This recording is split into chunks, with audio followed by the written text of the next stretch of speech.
Africa Nations Championships CHAN 2024 officially kicked off in Kenya today after an opening ceremony in Tanzania yesterday. Tanzania winning their match against Burkina Faso 2-0.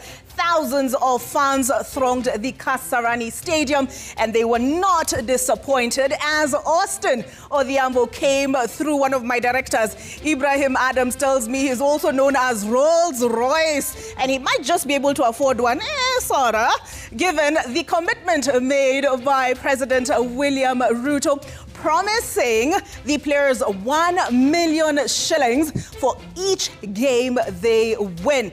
Now, take a look at this commitment made by President William Ruto in the players, what do they call it? Dressing room. There, here we go. Good. So, pongezi sana. I just want to keep the spirit high, and we are all, as I told you, we are all behind you. The whole country is behind you, and we are going to stand with you. Si sasa muko na kila mtu sasa ako na milioni moja tayari.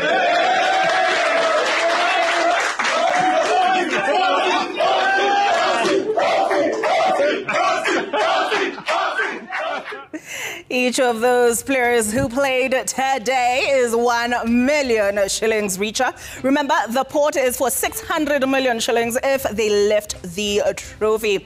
All right, let's take a look now at the highlights.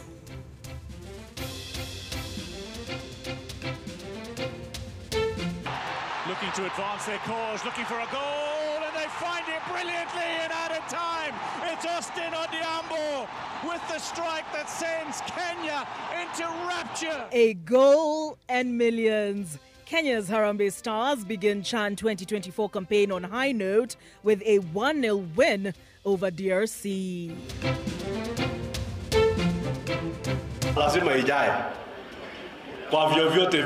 We will fill the boxes.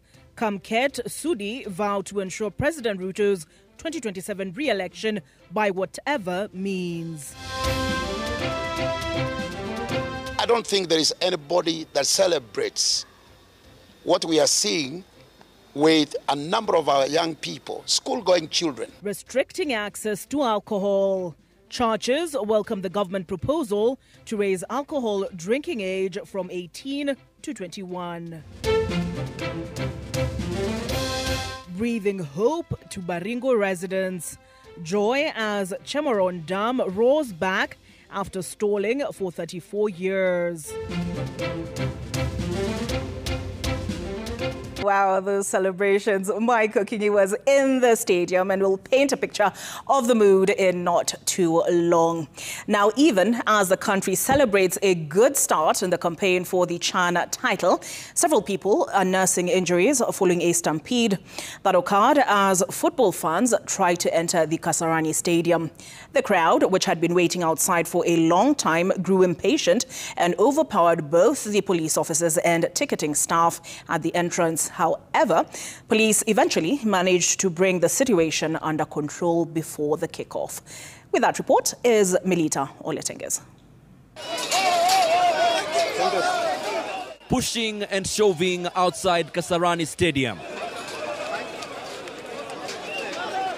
The moment thousands of fans broke through the first security checkpoint along Thika Road, kicking up dust as they made a run to the complex compound.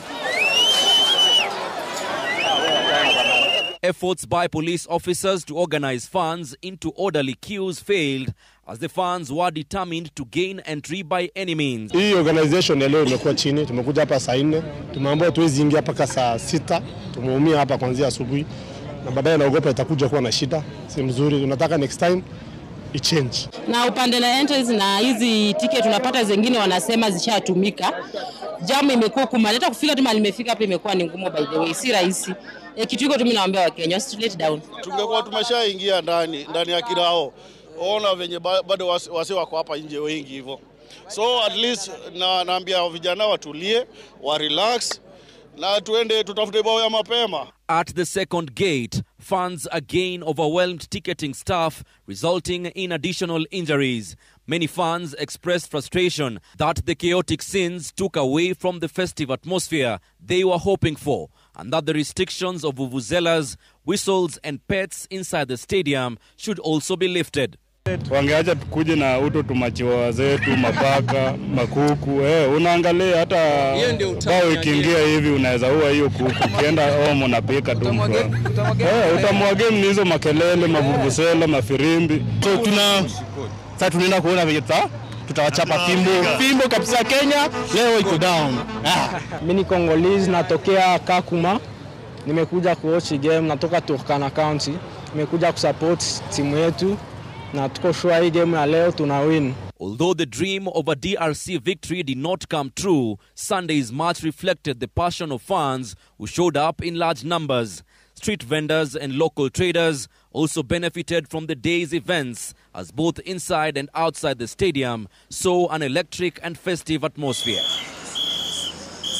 After struggle, commotion, push and pull at the initial barricades, in the end it was a seamless entry for thousands of fans who came out to watch the Harambee Stars Los Leopards game. The excitement palpable and each holding their hopes high. Melita Oletenge, Citizen TV at the Kasarani Sports Complex, Nairobi. Now, as thousands turned out to cheer Harambee Stars in their first encounter against the Democratic Republic of the Congo, the Leopards, and watch Morocco take on Angola in the fast Chan marches played in the city, motorists using Mombasa Road, Langata Road and parts of Thika Road were caught in traffic as police effected closure of at least 4 roads near Kasarani and the Nyayo National Stadiums. Gatete Njoroge reports on the adjustments motorists were forced to make. As early as 9 a.m., this service lane from Roysambu roundabout towards Kasarani Stadium was blocked. Police and hired civilian security personnel standing on guard to redirect all unauthorized motor vehicles from accessing the Kasarani Stadium.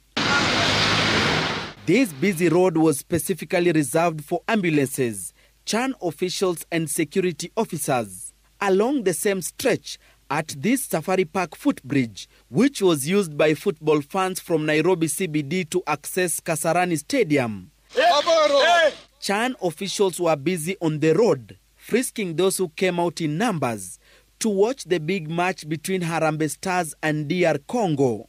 They also verified the tickets using special machines. Kuna baria karibu 3, hakuna kupita bila ticket. Ndo sababu tuko hapa nje hivi, sisi wenye hatuna ticket, lakini ni siku yetu, hata tusipoingia kwa uwanja matokeo tunaaminia. Another road that was affected was the service lane near Roysambu roundabout. No vehicles were allowed to pass here to control traffic flow close to the venue, contrary to earlier announcement by police that Thika Road will be closed between Allsops and Ruiru. There was smooth flow of traffic as police changed their plan. There were no barriers. While the motorists using Thika Superhighway had an easy time accessing Nairobi CBD, those using Mombasa Road had a different experience. From Mombasa Road, those accessing CBD had to take a turn and access the city center using Lusaka Road. The stretch between Nyayo roundabout and Bunyala roundabout was closed on one side as a security precaution. It was also a nightmare for those using Langata Road. The road was closed at Madaraka roundabout, with vehicles coming and going to Langata using one road. Niko kwa jam Sunday na kawaida hapa ikui namna hivi. Inakuwa mambo iko shwari, lakini saa hii naona nimekwama kwa jam mbaya sana. Inakaa Monday actually, sa Sunday na inakaa Monday. Unajua vizuri sana boli imekuja Kenya. Tunaenjoy. Na sasa leo kuna kashida kadogo sababu barabara imefungwa. But tunajaribu cooperate kwa sababu ilete kazi rahisi kwa wale ambao wanaingia stadium. Tunashukuru kwa sababu pia kuna kucontrol.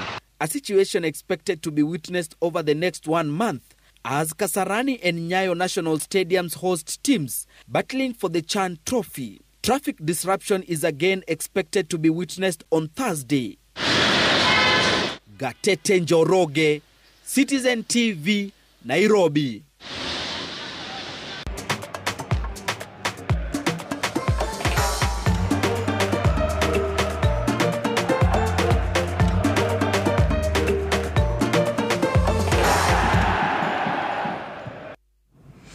Remember, as I promised, Mike Okinyi will come up shortly with a comprehensive report, because Chan is not only happening in Kenya, it's across the region: Kenya, Uganda, Tanzania. Now to some national news, and the Kenya Council of Church Alliances and Ministries has welcomed the government's recent policy shift to raise the legal drinking age from 18 to 21. The church is now calling for full implementation of the proposals, including restriction of access to alcohol in supermarkets to contain rampant drug abuse in the country. Emily Chebet has more. The latest proposals by NACADA aimed at tightening the sale and consumption of alcohol, including raising the legal drinking age and banning alcohol purchase in supermarkets, restaurants and other public transport, have received the backing of church leaders. The Kenya Council of Church Alliances and Ministries says many households are battling with broken families, economic hardship and growing mental health challenges owing to rampant substance abuse in the country. We have witnessed firsthand the devastating impact of alcohol and drugs on families, the immense burden placed on parents, schools, the local economy and the healthcare system by this epidemic is undeniable. The faith-based umbrella body describes the proposal as a bold and long overdue step, which, if implemented faithfully, could significantly curb the normalization and glorification of alcohol, particularly among adolescents. Kufanya adverts katika media ya mambo ya pombe, masaa hizo ziongeze ili masaa ziwe zile watoto wetu wanakuwa wamelala ili wasiadhirike na mambo haya. Na kwa muktasari pia tunasema NACADA ni vyema kuja na sheria, lakini ni jambo lingine kutunza hizo sheria. So tunaomba kwamba hizi sheria zizingatiwe. We must move further and address the demand side of this problem. This will ensure that we do not merely drive the sale and consumption of alcohol underground, thus leading to the rise of illicit brews and even more unsafe alternatives. The clergy is urging the government to involve all stakeholders and communities in the fight against substance abuse, emphasizing the need for a united approach that also protects the interest and safety of genuine business owners. I don't think there is anybody that celebrates what we are seeing with a number of our young people, school-going children, that use these substances, are so addicted, they've even forgotten themselves, and families are writhing in pain. The proposals have received mixed reactions, with alcohol industry stakeholders opposing it, arguing that it could lead to job losses and negatively impact the economy. Emily Chebet, Citizen TV. Talk of election interference is once again making headlines as a growing number of government-allied leaders openly suggest that President William Ruto must retain power in 2027 by any means necessary. Their controversial remarks have sparked fresh concerns about the credibility of the next general election. Our political affairs reporter, Melita Olatenges, has more. Election transparency in Kenya appears increasingly under threat as leaders from within the ruling formation continue to make brazen statements hinting at electoral manipulation ahead of the 2027 polls. Mimi na Oscar huwa tunasema maneno kali kidogo saa zingine. Oscar anasema isipojaa tutajaza. Na mimi nasema kwa njia nyingine style, but we are saying the same thing basically. Kwamba lazima ijae kwa vyovyote vile. Si namna hiyo? Basi namna hiyo. Asante. Tiati MP William Kamket's remarks are just the latest in a string of statements that seem to downplay the sanctity of the vote. They mirror sentiments recently expressed by Wajir Roman representative Fatuma Jeho, who stated openly are prepared to stuff ballot boxes to secure President William Ruto's re-election. Si tunangojea tu debe iletwe, hata kama hatutakuwa na votes tutamuibia, hiyo si siri. The leaders made these remarks during a nuptial ceremony in Kapseret for the children of immigration PS Belio Kipsang and businessman David Langat. These remarks cast doubt in the electoral process as the 2027 race begins to take shape, the will of the people or the power of incumbency and vote theft. Melita Oletenges, Citizen TV. One person was injured in Gilgil, Nakuru County, as police dispersed a section of leaders allied to former Deputy President Rigathi Gachagua. The leaders, who planned to stage a rally in Gilgil, were blocked by police who shot in the air to disperse a gathering crowd of supporters. The DCP leaders, that is the Democracy for the Citizens Party leaders, accused the state of misusing police who blocked them for the fourth time in less than 2 months. Tumo na kiongozi, nikaenda huko Muranga. Wakati watu wamenigoja wengi hivi, askari wakapangwa kwa njia, wakaanza kupiga gari zangu risasi. Gari hii mnaona hapa hii, tulipoenda Mande kwa Epoa, hii gari hii ilitolewa risasi 7. Ikiwinda kijana moja mwaka 34. Ikiwinda seneta wa Muranga, seneta Joe Nyoto. Ikiwinda seneta wa Kiambu, seneta Karongo Dhangwa. Juzi wamesema hakuna pesa ya shule. Na saa hizi tunaongea na wewe, yule mtu wa fire sijui mimi ni anasema noma si noma. Nasikia Komolo anapelekea watu pesa. Badala wapeleke hiyo pesa kwa shule, ndio watoto wetu wasome bila malipo. Hiyo pesa wanapelekea watu kwa mfuko, na sisi tunasema wao lazima waende nyumbani raundi hii.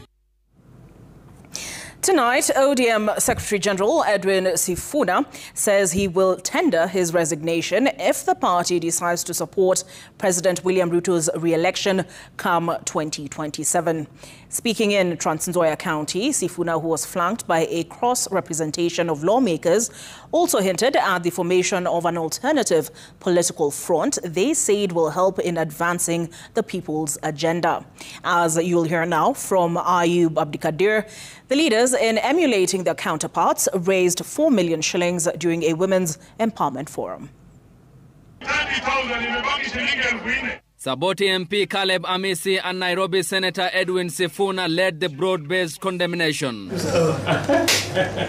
warning the party and its leadership against endorsing President William Ruto's re-election, hinting at divorce from the party ahead of the polls. Wakitaka ODM wakipitisha waseme Sifuna ni shenzi kabisa, nitasoma. Haiwezi. Wakisema huyu Sifuna ni bure kabisa, nitasoma.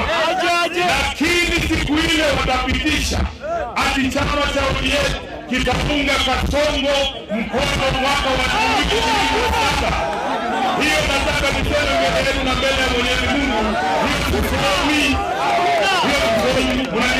Niambia baba hivi, nimwambie simwambie. Niambia baba simwambie.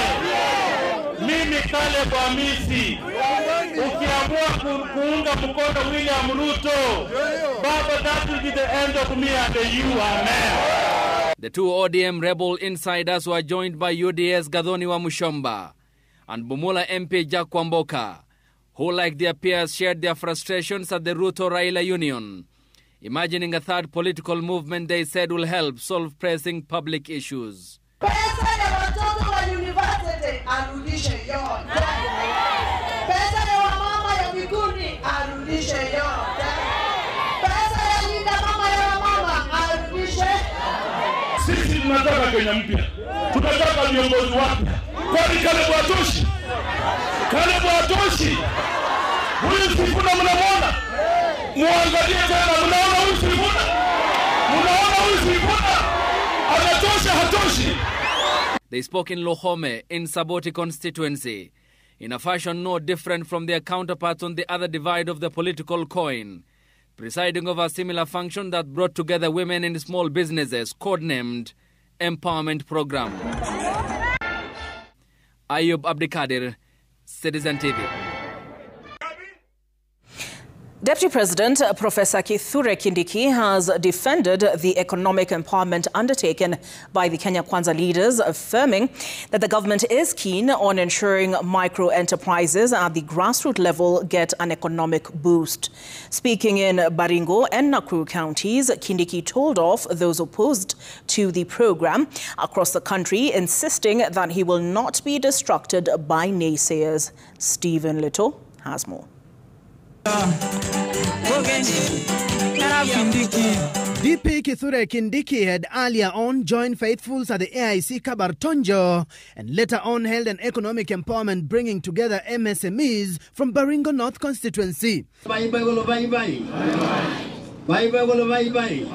The Deputy President defended the economic empowerment amid criticism on the source of funds being distributed across the country. Iko makosa gani sisi viongozi kukuja hapa na kutoa pesa kidogo yetu na nyinyi vikundi mnatoa yenu, tuwaongezee stock, tuwaongezee ile pesa mnafanya nayo biashara? Iko makosa gani? Tunaambiwa ati hii mipango ya kuchangia kina mama ati tusimamishe, ati tuache kusaidia vijana. Hiyo watu wanatuongelesha wajue katika manifesto ya UDA tulikuwa tumesema lazima tupambane na umaskini. The DP called on the locals in the North Rift region to support the government's effort of ensuring peace in the region. Ile matatizo kidogo kidogo bado imebaki.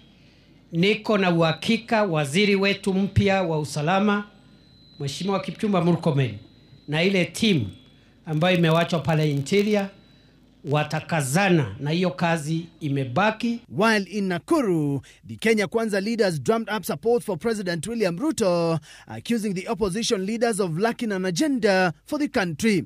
Mumewasikiza vizuri. Mumesikia hawana agenda yoyote yao wenyewe. Kazi yao ni chuki. Kazi yao ni uchochezi. Kazi yao ni ukabila. Nakuru County inafanya kazi ama haifanyi? Si mmesikia kazi yenye tunafanya? Na hakuna hapo ati story zote mnaziona. Kwa hivyo mtaendelea kutushikilia. The Deputy President announced that the expansion of the Rironi Nakuru Mau Summit Road will kick off at the end of the month. Stephen Leto, Citizen TV. All right, we still keep our eye on Chan, and I already gave you the results. Kenya versus, here we go, Austin Odhiambo, who scored 1 in favor of Kenya against DRC Congo, the Leopards, but that was at Kasarani Stadium. There was another match at 6 p.m., this time at the National Stadium, and the score, final score 2-0 in favor of Morocco. Now note, Angola and Kenya are in the same group, Group A. I'm learning a lot, guys, by this Chan 2024. So Kenya takes on Angola on Thursday, I believe, at the Kasarani Stadium. We'll take a break, but coming up on the other side, we'll have more from Michael Kinye.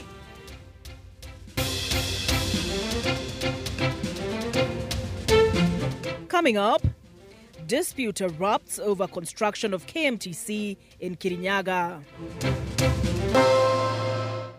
Thank you for staying with us on Sunday Live. Wiper leader Kalonzo Musyoka has condemned the government's use of anti-terror laws to intimidate and silence dissenting voices. Speaking during a church service at Ruach Tabernacle Ministries in Nairobi, Kalonzo described the misuse of terrorism prevention laws as unconstitutional and a clear attempt to infringe on freedom of speech and criminalize civic action. I still insist, ni jambo la aibu sana kushtaki vijana wa Kenya Gen Z kusema they are terrorists. Ni kusema kwamba wazazi wao ni terrorists. So every Kenyan voter is a terrorist. Because these are Kenyans exercising the freedoms under the Constitution. How do you then charge under, inaitwa POTA, right? Yeah, POTA. Prevention of Terrorism Act. The Kenya Union of Post-Primary Education Teachers, KUPPET, is calling on the National Assembly to allocate adequate funds for school capitation to maintain the 22,244 shillings per learner.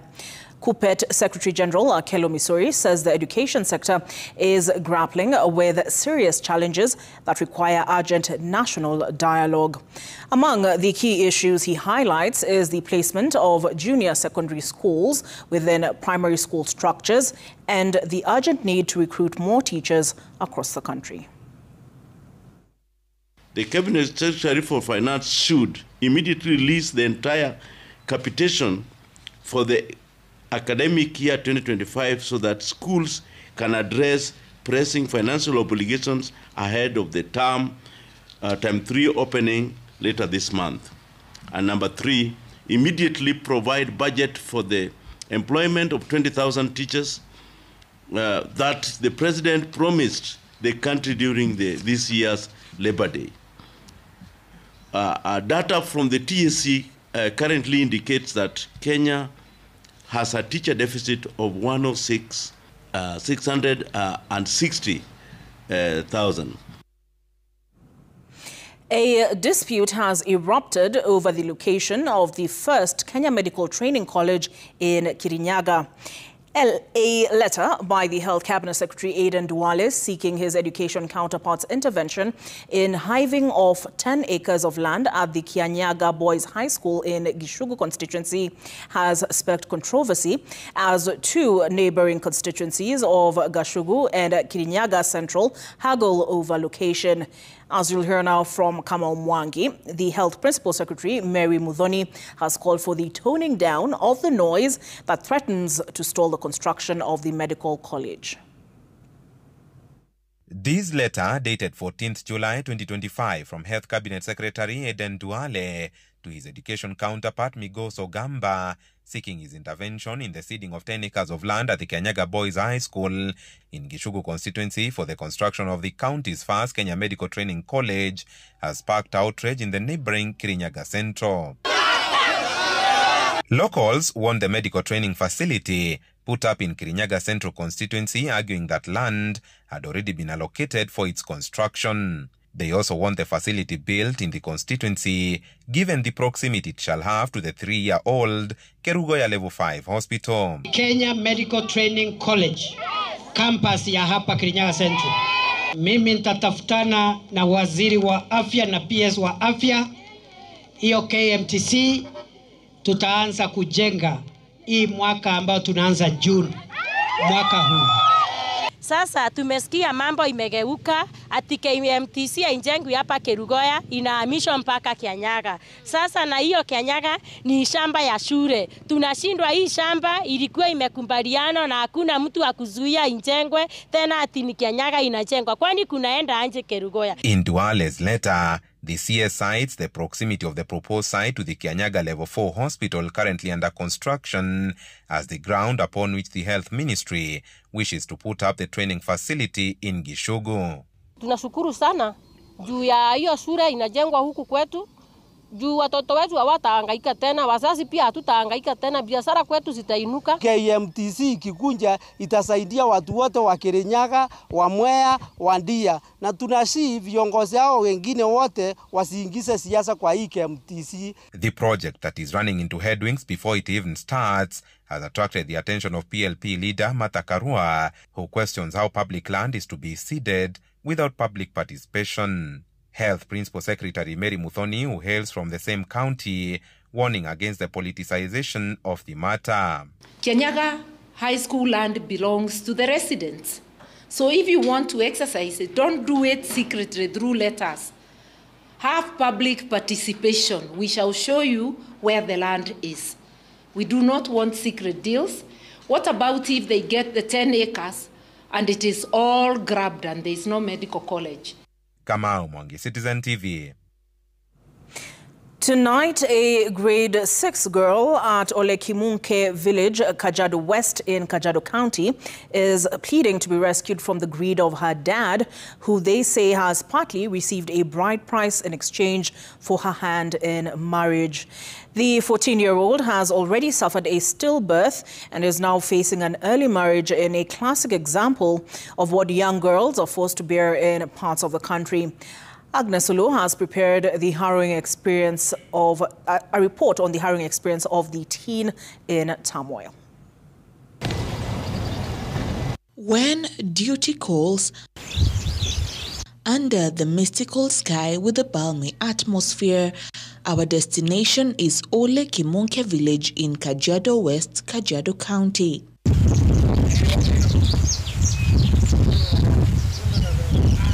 At the foot of this undulating scenic environment is the location of a distress call. Here, the phrase, "the sky is the limit," sounds empty to a mother and her daughter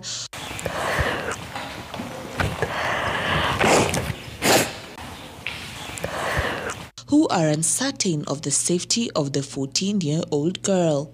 For purposes of their safety, we shall call her Mother Esidai and Naiku. Ole Kimunke Primary School sits at the heart of Kajiado West Sub-County. It is a mixed ECD primary and junior secondary day school. We visit on a normal school day. The dead silence and the empty playing fields at the time of our arrival, an indication that serious learning is underway. 14-year-old Naiku sits calmly in a mathematics class. Here, she conceals her physical, emotional, and mental wounds resulting from sexual abuse, teenage pregnancy, to obstetric violence. From child loss to frequent marital threats from her father, she plows through this anguish, her anger for knowledge surpassing these. 100 by 100. At such a tender age, Naiko has experienced pain beyond her years, and mostly at the hands that were meant to protect and nurture her. Baba ameniambia utaolewa. Nikamwambia hapana, sitaki kuolewa. Kwa sababu mzee ameuza yake yote. Akataka kuuza lile shamba ambayo nimepewa na shosho yangu. Nikakataa. Akasema nitamtoa shule, nimuoze nipate ng'ombe. I was with the girl since when she was in grade 4. In all areas, in all learning areas, she was actually above average. But the moment she come and encounter what he has just encountered, she is now totally down. Yeah, there is the girl who needs to be supported to go to school and to be able to achieve the best. First of it is issues about counseling, to accept who they are and what has happened to them. And if that happens, then the second thing is reintegrating them back to school. Bernard Chege, the school head teacher, has only been in charge for 2 months, but he is well aware of the elephant in the room that he also has to tackle head-on within the community. A very unique area whereby you get that when a child gets into at this age of 12, parents, they have that mentality of assuming that the girl is mature. And they usually see goats and cows and wealth from that girl. Forgetting that, they might have good future. Threatened, Naeko currently lives with her mother at her maternal grandfather's home, a stone throw away from her father's compound. The young girl knows no peace as her father relentlessly pursues her for the promised marriage, this despite of a warning from her grandfather. Anamuita kwa hii shopping center ya Tinga na anasikia kuna pesa kidogo ashakula ya ule mzee mwenye anafaa kumuuza. Ametafuta hadi anataka kula ng'ombe. Nikamwambia usikule juu Mr. nieleke sai. Naiko's future is uncertain, just like that of tens of others at this school. These pupils share a nearly similar predicament. The completion of their educational journey is hinged on the societal needs. Boys stand the risk of dropping out of school to herd their family's livestock. Lack of school fees also locks the education door for them. Girls like Naiko, on the other hand, often find themselves leaving school for early marriages. Mtoto akaniambia juzi juu walipatana na baba yake, ningetaka shule ambayo ni boarding ndo baba ache kunionaona kila wakati. Nikamwambia sina uwezo kabisa. Though the government has a school re-entry program for those who, for one reason or another, drop out of school, it is yet to be fully embraced in these parts of Kajiado. We examined school re-entry in the context of adolescent mothers in three counties, and part of those counties are those that are with marginalized and with populations that is more very pastoralist. And there are things that we learned. The guidelines are there, but actually awareness on the ground was very limited. Sasa mimi sina uwezo wa kumpeleka boarding. Vijana wangu wengine, mzee amechukua wawili na hata hajawaweka shule, wako machungani.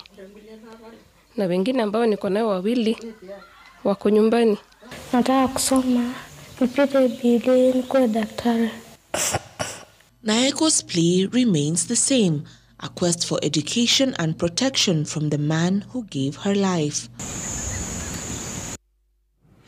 We take a break on Sunday Live, but remember, on the other side, we have Citizen Planet awaiting you, and in not too long, a comprehensive sports report on the Chan matches that were played today. So keep it Sunday Live.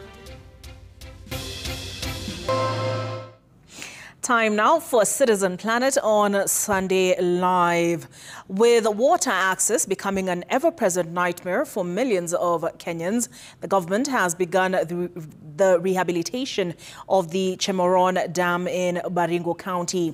In the two-phase plan, more than 10,000 people will be guaranteed access to clean water, with more than 6,000 acres of farmland irrigated to boost the country's food security. Laura Otieno now reports on the rehabilitation and the human activities that caused the drying up of one of Baringo's largest dams in this week's edition of Citizen Planet.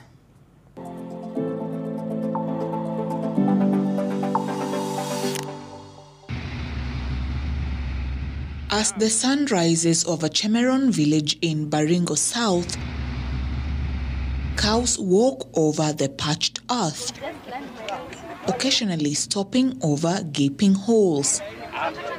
Under the scorching sun, a group of women scale the hill with jerrycans. Lucy Chepto swaddles her baby while bearing a 10-liter jerrycan on her back. For Lucy and her neighbors, they cover 8 kilometers daily on a round trip in search of water. She can only lift a 10-liter jerrycan. Her body frail from the grueling distance as well as the burning heat. Mtu mmoja hata haitoshe. Mbuzi wanakunywa na kidogo inabaki tunatumia. Na hii maji tena iko na, unaona iko na kala inaweza leta ugonjwa. Lucy is among 10,000 residents whose water source dried up 3 decades ago. What remains of the Chemeron Dam are flakes of dry earth.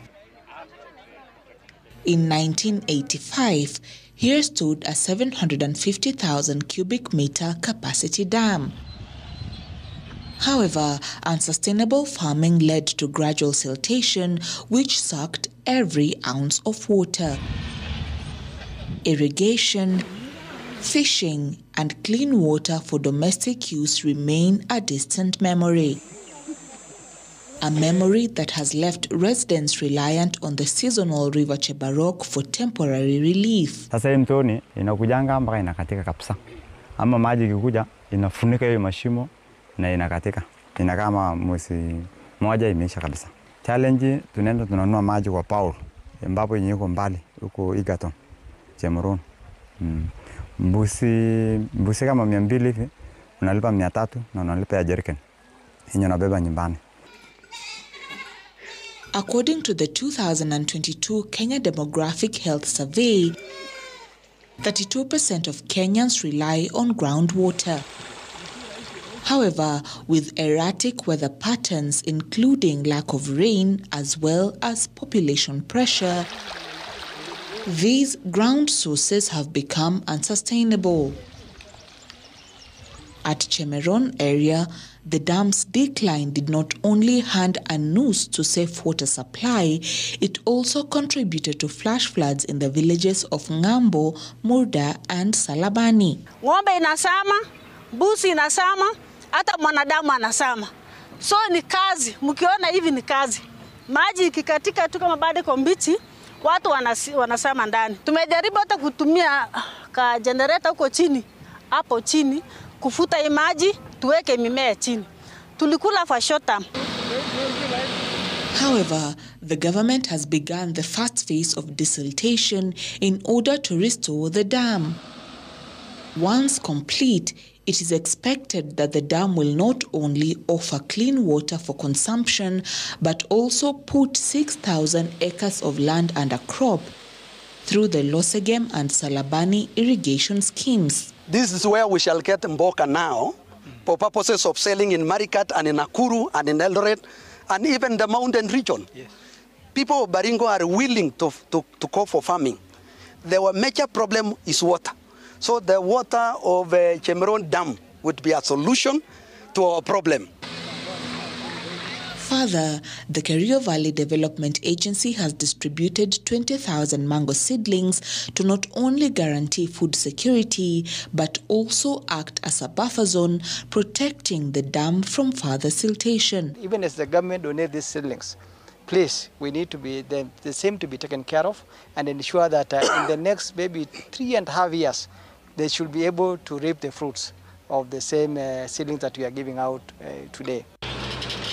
As the metals scoop up silt that carpet the once majestic dam, Lucy and thousands of other residents continue to scale the rocky hills.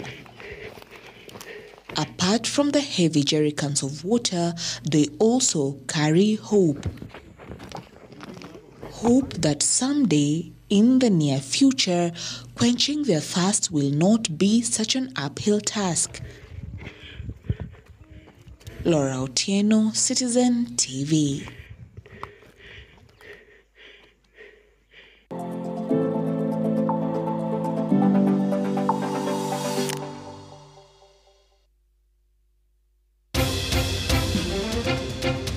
Back to Chan Manenos. Let's get a dose of this rugby news. And the Strathmore Leos defended their Prinsloo Sevens title after a dominant 24-7 win over KCB RFC at the Nakuru Athletic Club on Sunday evening. Victor Mola broke free and sprinted the length of the field to score the opening try. Leos extended their lead through Stanislaus Shikoli, making it 10-0. KCB responded with a try from Bob Muhati before successfully converting and bringing the score to 10-7. However, Mola scored his second of the day to stretch the Leos' lead to 17-7, with Brian Mwendwa taking a quick tap, releasing Barnabas Owor, who powered through for another try, handing the Leos a 24-7 lead.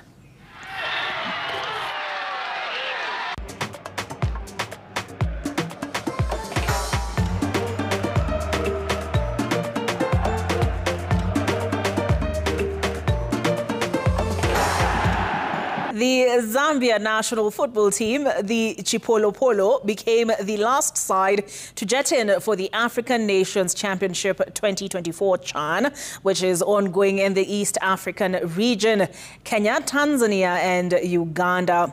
The team, which jetted in last night, launched their campaign on Thursday when they faced two-time winners, the Democratic Republic of the Congo, at the Nyayo National Stadium.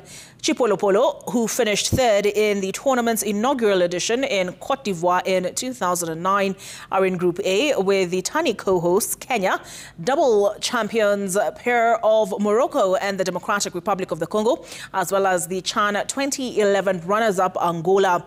Zambia's head of delegation, as well as the vice president of Zambia Football Federation, expressed confidence in performing well at this year's edition.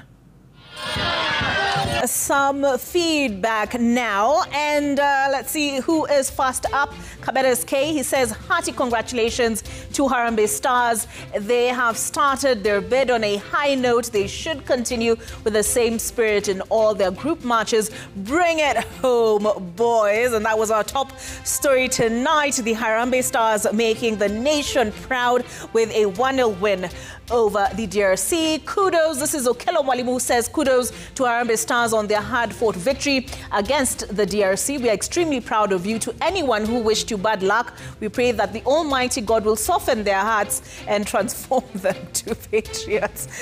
Quite the sense of humor there. But Benny McCarthy was one happy coach tonight, as this afternoon rather, when Harambee Stars beat the Leopards 1-0. The man who made that happen was Austin Odhiambo, and he scored, I'm told, during the first half, in the second minute of stoppage time, which I'm told is additional time. I'm learning, guys, I'm learning. We also have results that came from the National Stadium this evening, and that was Angola, is it? And Morocco. And Morocco, which, like the DRC, have lifted this Chan Trophy twice, came in 2-0 in favor of Morocco. And then there was a draw, and that should have been Mauritania versus Madagascar. That happened at the Benjamin Mkapa Stadium. But as we close Sunday Live tonight, allow me to give a nod to this guy right here, who I'm told is also called Rolls Royce. Congratulations, Harambee Stars. 1 million shillings richer. Remember, the pot is 600 million shillings should they lift the trophy. And to all the fans who turned out to support their team, keep going. Thursday is the next date Harambee Stars has.